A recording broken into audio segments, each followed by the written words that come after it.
Мына қыздар жаптым. Мынаны енем таппай қалдым, жетіп тұр екен ғой. Мынаны жаптық. Және мен қазір ең қарапайым әдіспен тігемін. Шетінен ұзындау алдым.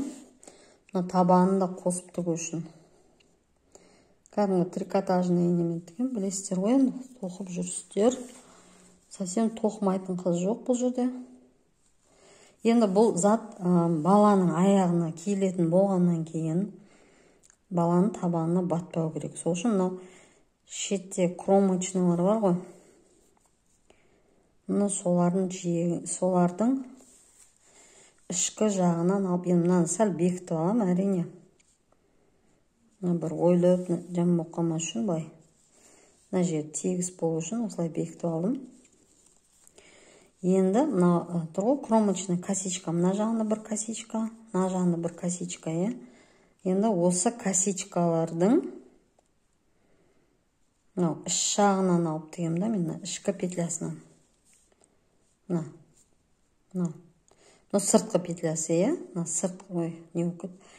сыртқы петлясы, мынау ішкісі, мына екі бір-біріне қарып тұр оның.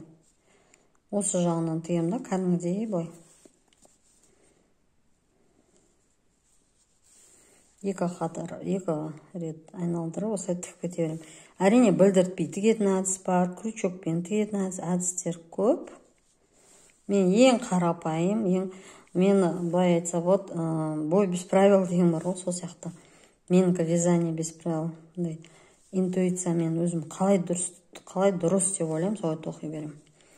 Ничего, заттарыма жалобы түсіп жатқан жоқпын, осындай болады енді сырт жағы.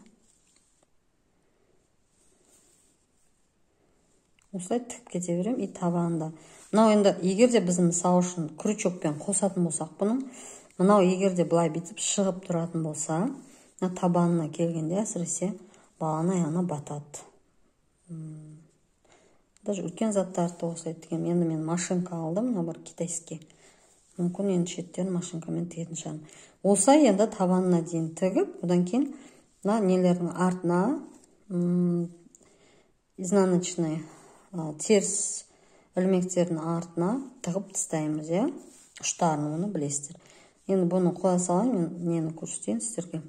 Егерде білмейтін адам болатын болса. Шнурок. Шнурокты кәдімгідей немен тоқуға болады. Кәдімгі крючок алып, білесіздер, е. Білмесеңіздер, кәдімгі былай іліп аласыздар да. Кәдімгі воздушная петля дейді, біреулер үлпілдек дейді. Біреулер тор дейді. Осы қазақша сөздік жасау керек еді тоқымаға. Осы тоқып жасасаңыздар болады шнурокты да. Енді тағы мынандай шнурок тоқу үшін, бір мұғалдау болу үшін, мынау жіпті сол жағына мен где-то 1 метрдей қалдырам. Былай созамда 1 метрдей өлшеп алам. Бұл мен сол жағымдағы жіп болады. Оң жағында бұл неден, матоктан келеді жіп.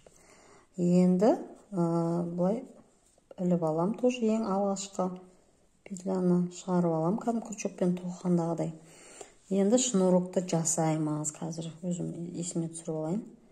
Так, осылай, мынаны бұлай крючокқа ілемді. Мынау екінші жіпті, матоктан келе жатқан жіпке. Мынау өзім жанында жіп алып қалған бағана 1 метр деген. Соның астына кіргіземін крючокты. Одан кейін матокта тұрған жіптен іліп, екеуінің ортасынан шығарамын. Сәл тартам, сәл. Енді тағы да қараңыздар, крючокқа ілемін. Мынаның астына кіргіземін, матоктан келе жатқан. Осылай шығарамын. Бұлай ілемін. Мына жақтан шығарамын. Осылай тоқи бересіздер. Где-то мен приблизительно 90 ілмек алам. 90 ілмек алам. Сол кезде осындай жіп не шығады, шнурок шығады, осындай байлайтындай. Кейде 95 болып кетеді, енді жіптің несіне қарай.